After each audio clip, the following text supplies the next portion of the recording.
Hello, everybody. It's Graham Cofe with another My Music. If you're wondering, are you early? Yes, we are. And that's because we can decide to do anything we like in online land.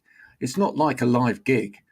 It's we just make it happen when we want to make it happen. So today I'm going to be speaking to the wonderful Sam Brown. But first, there's going to be this video from Analog Trash. Watch it. And then afterwards, spend your money somewhere appropriate.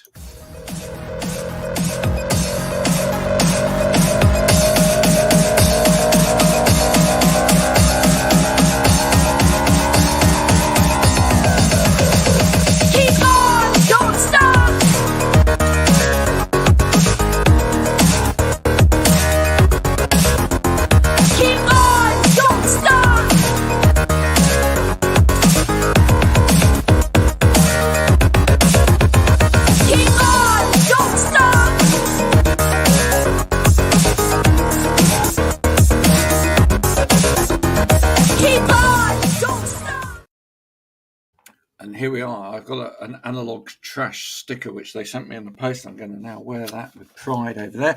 If you haven't checked out the Analog Trash website yet, please do. They're supporting independent musicians. They've got lots of lovely people on there. They even write some blogs about people that aren't even on their label, which is a fantastic thing to do. Maybe Sam will actually write a little piece about one of hers and send it in, and that might appear on their blog as well, because that's how, everybody needs, Sam, don't they? When you're an independent musician, you need these outlets to talk about your music. So important. Yes, I don't do it often at all, so this is a treat. You don't? How many interviews have you had before?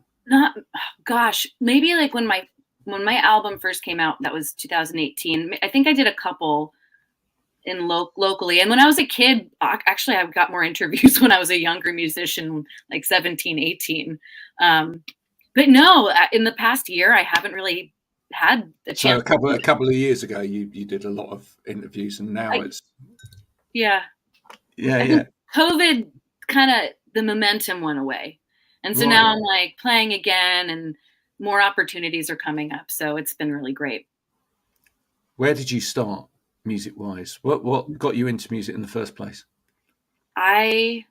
Church, probably. Really? Yeah, it's a common thing. And actually, the amount of musicians that we've had through here, some of whom are very unchurchy now, started in church. And I have to say, as a youngster, I went to church every week, and sitting there, was it traditional songs, traditional hymns, or was it more of the kind of, new wave, Graham Kendrick kind of, Well, it started, I remember, what you can remember of being 3. And I really just wanted to sing, and that was where we went all the time. And that was where I could. And it was a Christmas pageant. And the other kid I was supposed to sing a duet with got really nervous, and he didn't want to go on. And my mom was like, "Oh, you were like, I'll sing, I'll do it all. I'll take the whole solo." And I went out there and did my thing. And I don't ever remember not wanting to sing or singing, really. No. So. I always felt it was a great confidence booster, singing in church. It was this opportunity to perhaps sing loud and be okay with that. Unlike school, right? Yeah. School was like, because then you were completely among your peers, right? And actually, typically, a lot of the songs in school were awful. A lot of them maybe have been religious songs as well, but they were awful, and they were played really badly. But just because it was school as well, you just didn't want to sing out loud. There isn't much soul to choral singing, and I am very grateful. It taught me harmonies. You work with a lot of different people. I went to a really small high school, and so I was very lucky. Everyone was nice to each other, and the musicals and all of that were really where I had fun. But yeah, between church and school, it wasn't necessarily music I wanted to do. And kids rarely get to just do what they want to do. So now I kind of feel like, I can do what I want to do. And that's, when I started writing music, that was what that was about too. So for you to not be doing what you wanted to do in terms of music, that meant you must have been listening to music whilst you were, whilst you were singing all of this music that you didn't want to do. So what were you listening to that was like permeating the eardrums and making you go, oh, I actually want to do that. That's what I want to do. I was talking about this yesterday. So I do get to talk about music with musicians, and I was at rehearsal, and one of my band members was like, who would you want to play with or open for? Like, ideal. Cool. Well, I said Jenny Lewis initially, but then I was like, actually also Sheryl Crow. I love Jenny Lewis. And Tuesday Night Music Club. I have to interrupt you there. Don't you love her new album? So good. I saw her live at Pier 17 in New York a couple weeks ago, and like, she's amazing. She's amazing. She played all, like, my favorite song is Acid Tongue. It was off of, actually, that's the record. The first album, yeah. And it was so great. Yeah, all of it was so great. Her band is fantastic. Really good band. So hot. Yes. Brilliant. Anyone that hasn't ever got into Jenny, do check her out. Absolutely fantastic. Started Rilo Kiley originally, and played with the Watson twins, who can sing harmonies to die for.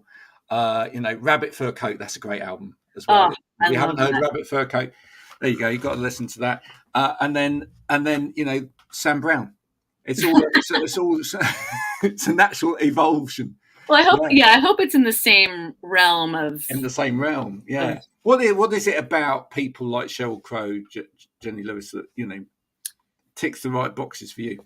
I think, well, especially with Sheryl Crow. So my brother recorded Tuesday Night Music Club to tape for me back when that was how we listened to stuff. And I wore that cassette out. I was like, I want to do that, because especially that record, you have the big hits, because all you want to do is have some fun, right? Oh yeah, always. Well, too, hearing female voices was not like that.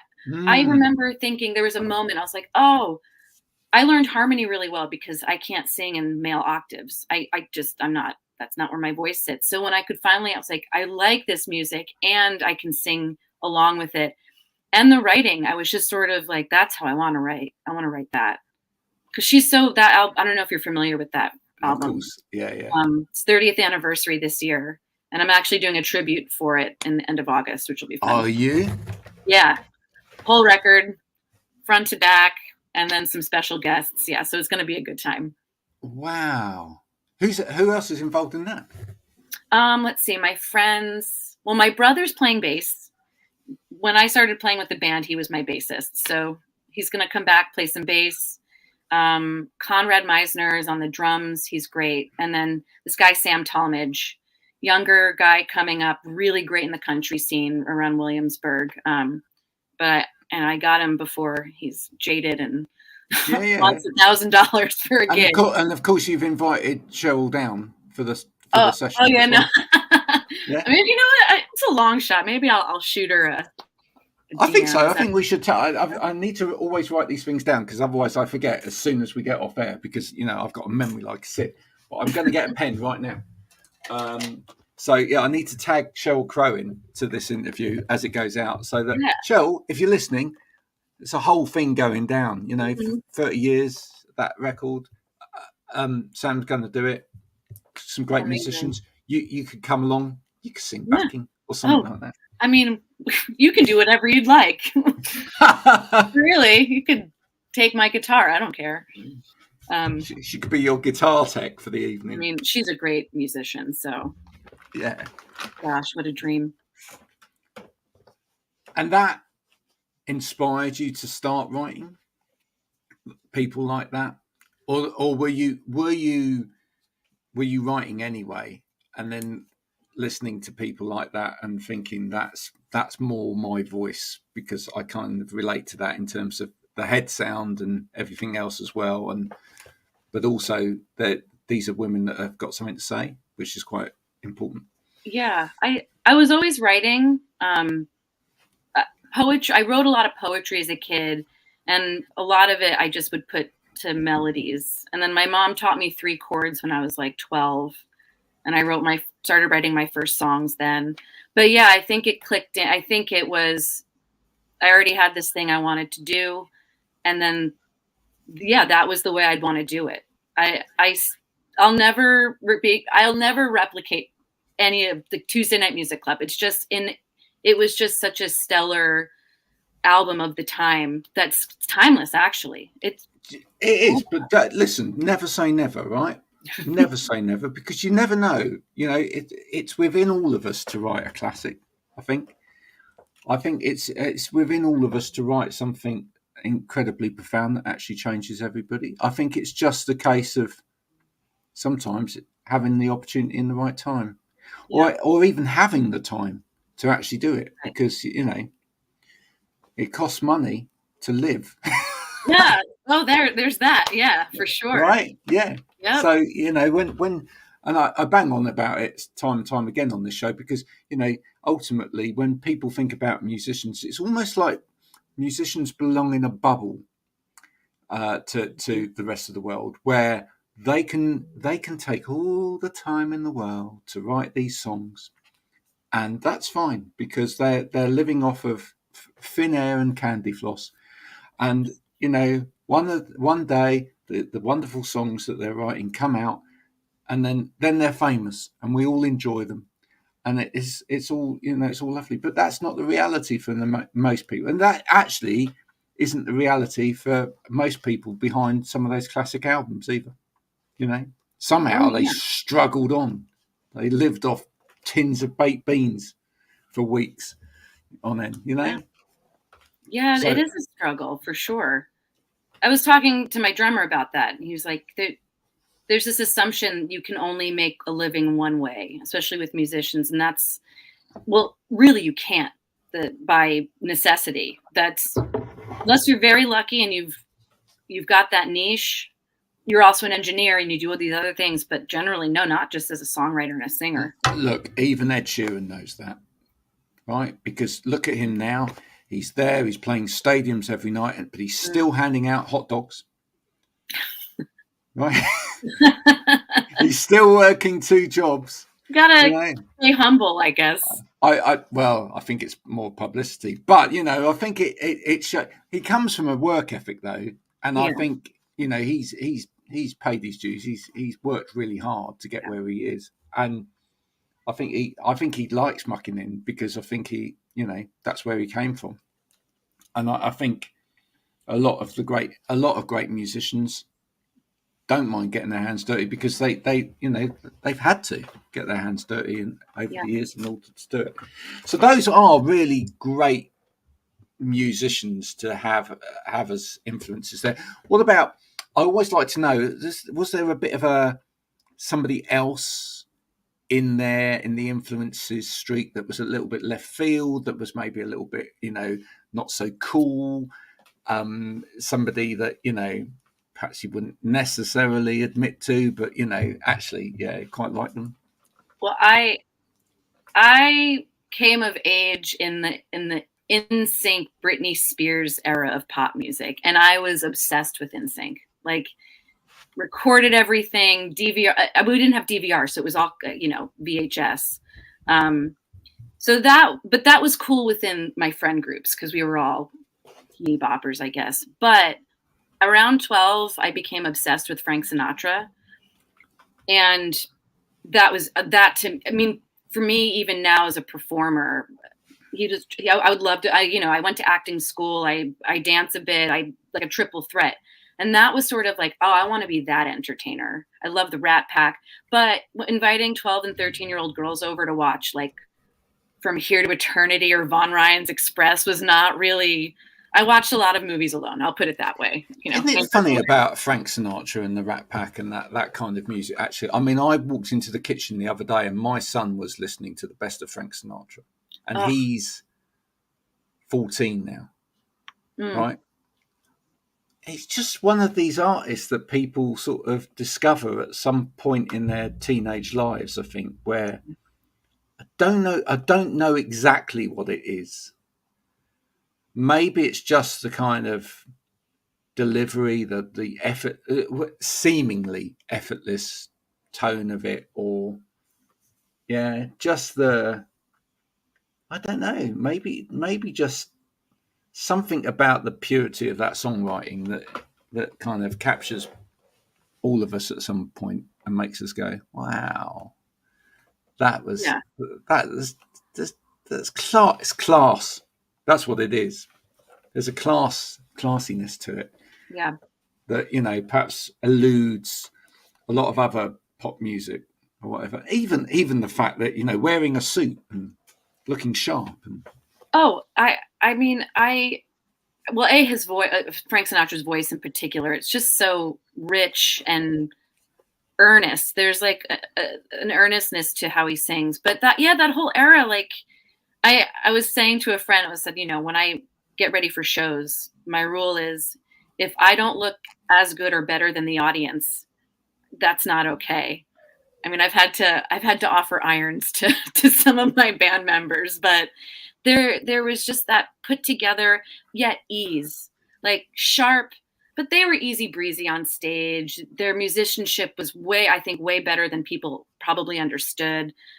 Playing Count Basie and the Sinatra stuff I love. I mean, and we don't really hear music like that anymore. I think to your point, pop music, I mean, it's kind of fraught and all over the place, but there aren't voices like that. I can't, nothing come like top 40. I don't know. I can't really think of, maybe I'm wrong. I'm sure someone knows someone, but.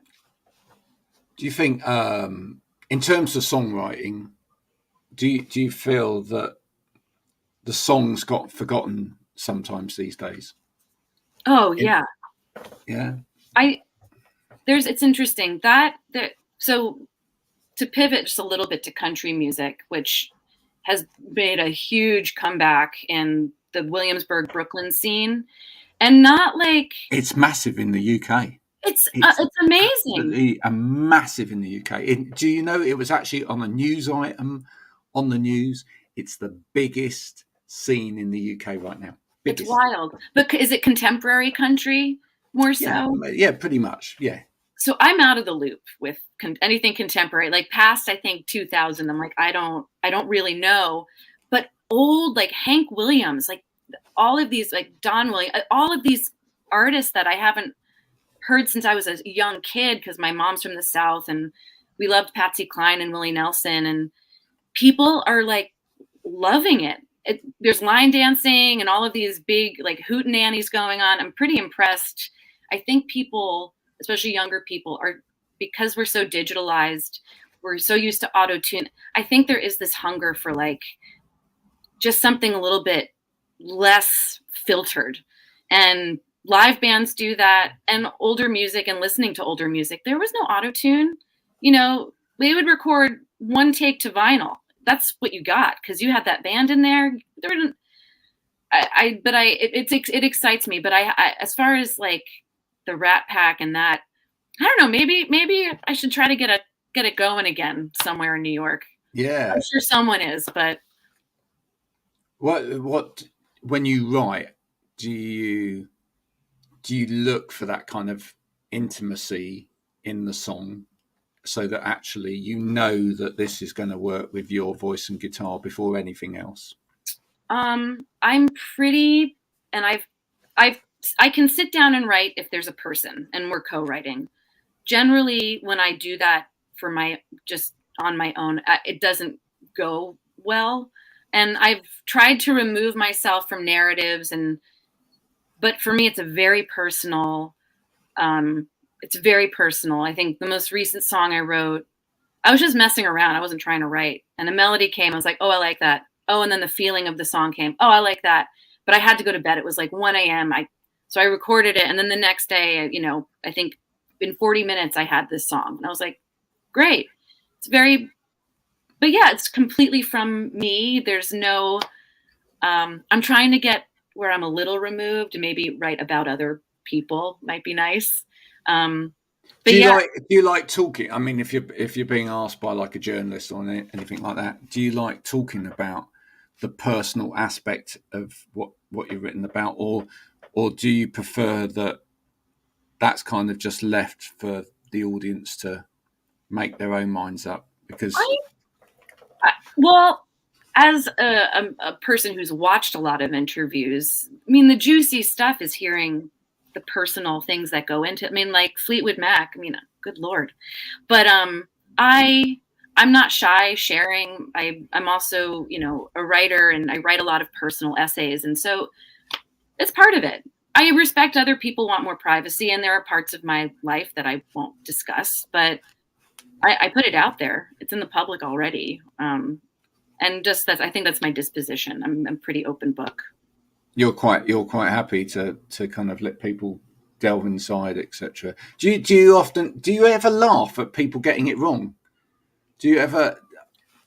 I don't. I mean that in the nicest way. What I mean is, do you ever kind of sit back and like people are looking at what you've written or whatever, and they're talking about it, and they come up with their own assumption about what it is, and you're like, that's not right at all. Yeah. But yeah, but that's quite funny that you think that about it. I'm always amused, and if someone actually thinks, "Oh, I thought the song meant that," then as a songwriter, I feel like I've done another part of my job, because you want it to be relatable to as many people as possible. Like, that's why we play music, and it's community and relating to each other. But I did have, and I'm laughing. I was like, really? A guy was like, "Did you write that about me?" I was like, that was about my dad. Like, what? Like, I don't know what ideas you have about relationships, but that's very off. I thought that was funny, though. See, I asked that question knowing that I might get a really good answer, and I did, which is great. Imagine that you've written a song about your dad, and some guy your kind of age thinks it's about them. Yeah. Oh, right. Okay. Weird. Yeah. That could be an awkward moment right there. Tell us in terms of what you're doing and how you're writing now. What's the rest of 2023 stacking up for in terms of Sam Brown and writing? So the last record, that's a whole saga. I recorded it over the course of about like 3 years. And then when it was going to be quite a long time, right? Yeah, it was. I had a co-publishing and recording contract, and the label, there were some discrepancies, and they decided just to cancel my meetings and not do all of this nice. stuff. And really nice, Thanks, guys. And then it took my friend who was a lawyer. I finally got my master's back. I released the record, and I had been writing that whole time other stuff. And I think after releasing that album, I was like, I need a break from this. But because it's been so long, I have like 20 songs sitting there that I'm planning to record in the fall or winter. That's just a matter of finding a studio I want to use and getting musicians. But I'm excited. I'm very excited to go back in the studio and work on my own stuff. With an armor of songs like that, have you got a kind of sound that you want to try and achieve on the next record? Is there a sort of a feeling that you want to sonically that you want to achieve? I mean, I was really pleased with my last record. My dear friend Jason did that, so I'd probably have him involved in some way. He's one of those producers whose ears hear things I could never imagine. So. And my friend Joanna, I was in a band with her, Scotch Bonnet. She also has an incredible ear for arrangement. I think it'll be a matter of finding the studio and listening to what that studio has put out before. But I don't really know yet. And that's also kind of exciting, because when you have the right people and the right players and you enjoy each other's company and it's a free flowing environment, sometimes you kind of stumble on a sound. You're like, oh, that's it. So we'll see what happens. Yeah. I mean, for me, it's like, I always love it when an album happens though. And when you listen to the album, you're just hearing something sonically that's not quite there with what you've heard before, or it just challenges that. I guess for myself, if I ever got the time to do it and go into a studio again, I would definitely want to record something that was, and this is hard, I think, different from anything I've heard. Yeah. I'd want to kind of sonically push it so that it's like, but that's not for everyone. Some people like to produce a sound that's, maybe falls with the audience a lot easier. It's quite interesting. Listen, do you know the English band Blur? Oh yeah. Right. Yeah, it was interesting listening to them talking about their latest album, which went to number one in the UK Oh wow. after years and years and years of not releasing music. But they say, or Graham Coxon said, the guitarist said, this was the first album really where he wanted it to land in a particular way. In other words, sonically, he felt it would. He wanted it to be comfortable in a way for Blur listeners or the Blur fan base. Whereas he said quite often in the past, especially when we were younger, we actually deliberately wanted it to be awkward. We wanted it to be Sure. Yeah. Do you find yourself as you get older, and you're not very old at all, but as you get older, do you find yourself wanting to be more comfortable, or do you want you still wanting to push the boundaries a bit? I want to keep pushing the boundaries as much as I can. I mean, I write pop tunes. There's a bridge, there's a verse, chorus, bridge. I try to have a hook. And I was I forget, actually, I won't name the artist. An artist came on in a bar. I don't want to, but an artist comes on the bar. This is not a joke, by the way, folks. An artist came on in the bar. Don't wait for the punchline. It's not coming. Yeah, no, there's no punchline. Sorry. And my friend and I were trying to figure out who it was. And I think finally it sounded like a 90s R&B classic. I was like, cool. I know this. We take out our phones and I Shazam it. And it was a very, very current artist. And she got so annoyed. She's like, you know what? I can't stand people just replicating sounds and not doing something maybe more about them or something new. I feel two ways about it. I think music, there's a place for nostalgic music that draws from these things. And it feels good to hear a song that feels familiar. It's a great feeling, even especially when it's new. However, I think, and I don't know, I'm not really hip to the top 40 right now, but every time I listen, it just seems like it's a little, homogenous. Like all this, I remember when sampling really started coming back, like, was it like the 90s, I think, maybe 2000s. And it's fun at first. And then I'm like, can we do something new? Yeah. Can we stop that now, please? Yeah. I heard that song. Yeah.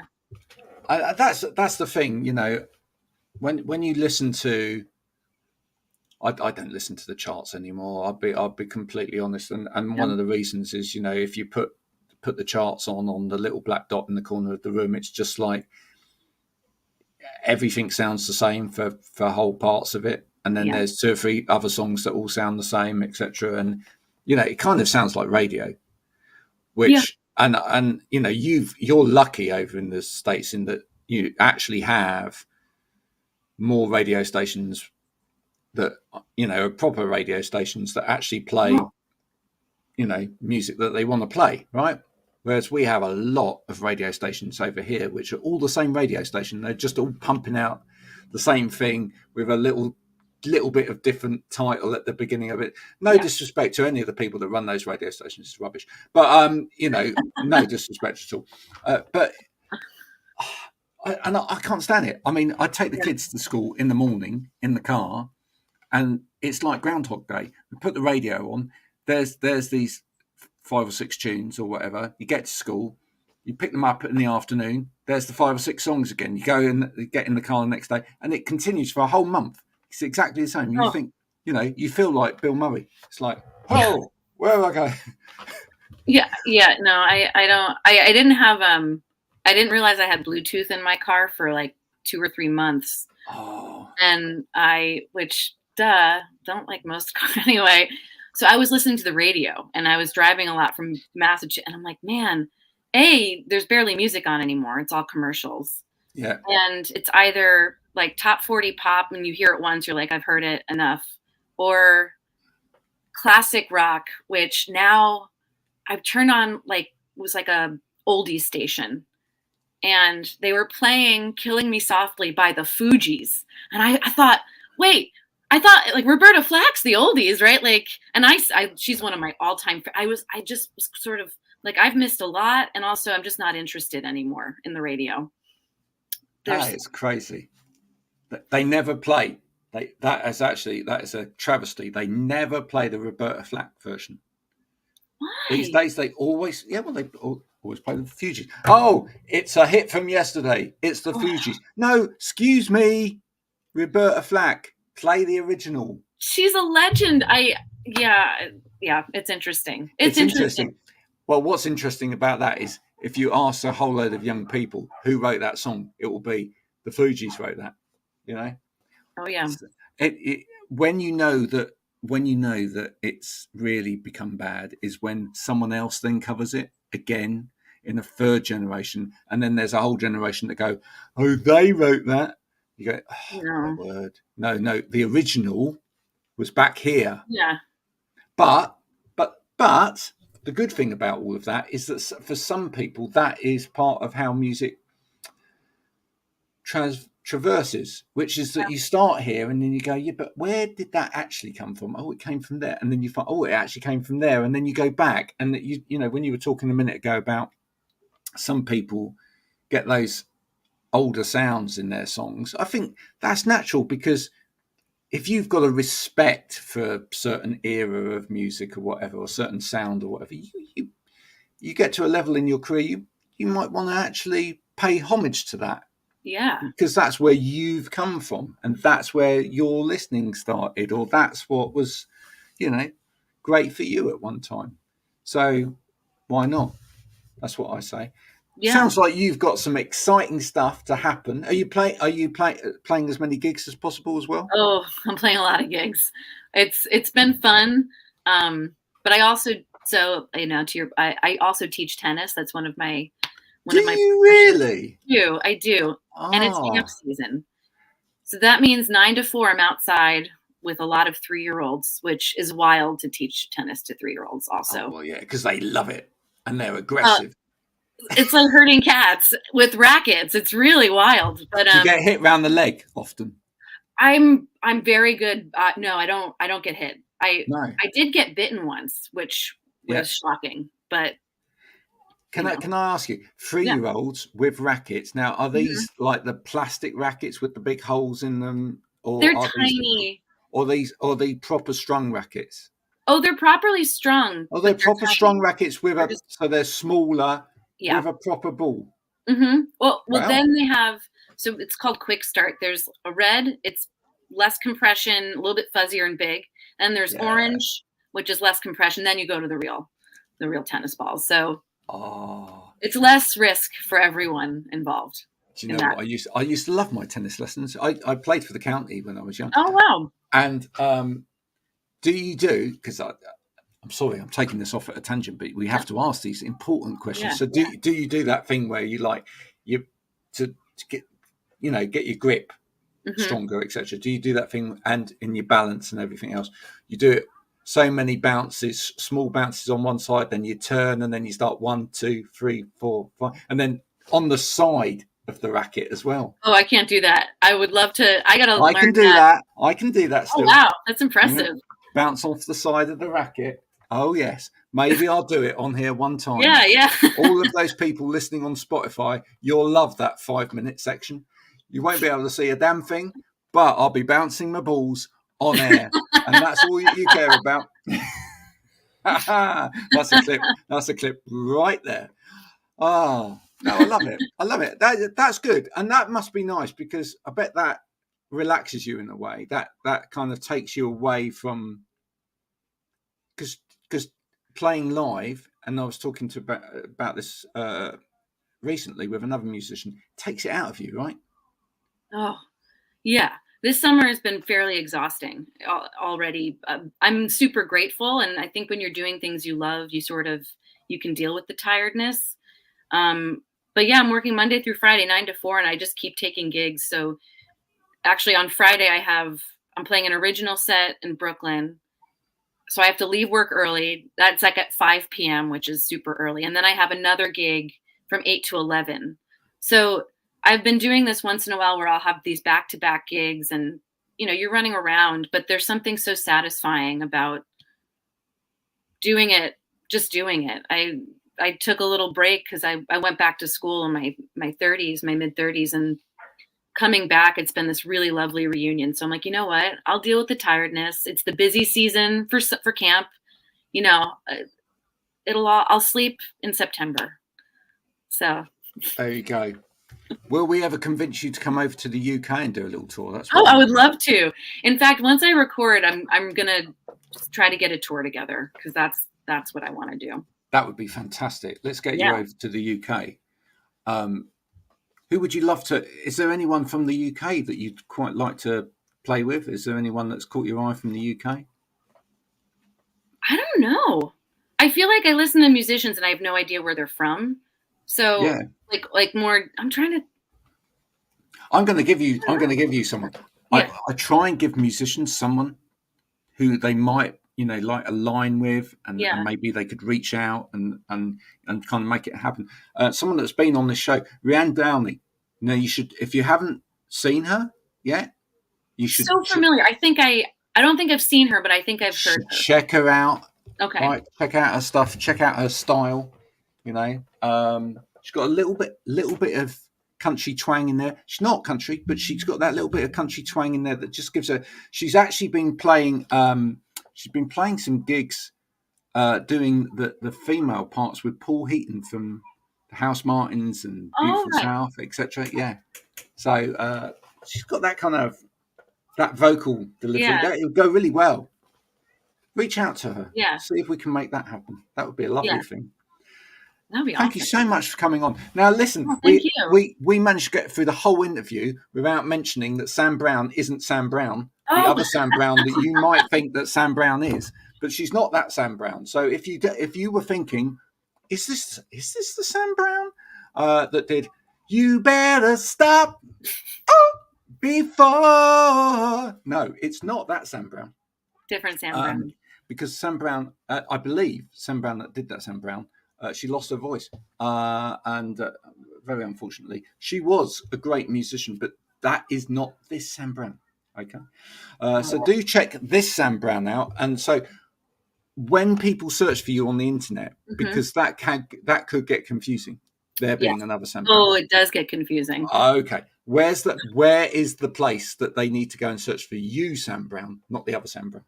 So my website is freesambrown.com. That pretty much all of my handles are free Sam Brown. Is that because you were in prison once? Or I get this question a lot. Or was it because the other Sam Browns are more expensive than you? What's It was, I made that. So when we all went to Gmail, there was I was on Hotmail, and it was Samantha Brown Music, very straightforward. And I was kind of probably an angsty late teens, early. And I was like, I need to be free Sam Brown, like a desired state of being. But it sticks, and people remember free Sam Brown. So I was like, you know what? I'm just going to keep it and go with it. Why not? Well, in my other life, other than doing these music interviews, I'm a marketer. That's what I do. Yes. I help people market themselves. So I really feel that you need a merchandise T-shirt with free Sam Brown on it, with you in jail. Right. All right. Then we try and get like this big movement going to free Sam Brown. Yeah. So I just think that would be great. Like, I mean, it would get me some power to the people. Free Sam Brown. Yeah. It's a bit like the. Do you know the classic English comedy Only Fools and Horses? I don't. Oh, you must go. Right, you must Google that and watch an episode of that, because you will absolutely love it. Okay. But there was an episode of that where the protagonist in that, who's called Del Boy, all right, he's procured a whole load of free Nelson Mandela T-shirts. Okay. Right? But it's after Nelson Mandela's been set free, so it's it's that kind of problem. But I think we could use that to our kind of effect here. Yeah. You know, free Sam Brown. She's free already, but just free her anyway. Yeah, I want to be more free. She wants to be more free. Yes. Because I'm as free as a bird now. Free Sam Brown. Yeah. Make it happen. Yes. Oh, Sam, you've been an absolute star. Thank you for coming along and talking my pleasure. Music today, answering some lovely questions on your music and your inspirations, your past, etc. How do we support you best? Is there a best way? Is there a club of yours that people can sign up for? I think signing up for my mailing list and Do that. Follow me. Follow me on socials. I mean, that's really the most. Follow Sam Brown. And it's at Free Sam Brown for all of it. So easy should be easy. Free Sam Brown. Okay, so let's do that, everybody. If you haven't already, please follow Sam Brown. Give her some of the love. Do say hello, because musicians love that when you say hello. And if you like her music, tell her that as well, because that's important. If you've enjoyed this today, thanks, Sam. Then this has been My Music with me, Graham Cofer. I hope you've enjoyed this chat. Please do subscribe and do all of those other things that keep the coffers going. And if you haven't enjoyed this today, then this has been an instructional video on how to remove dust from your earlobes. I hope you now enjoy this video and share it with people anyway, you horrible lot. Until next time, thanks for joining in, thanks for listening, and bye for now.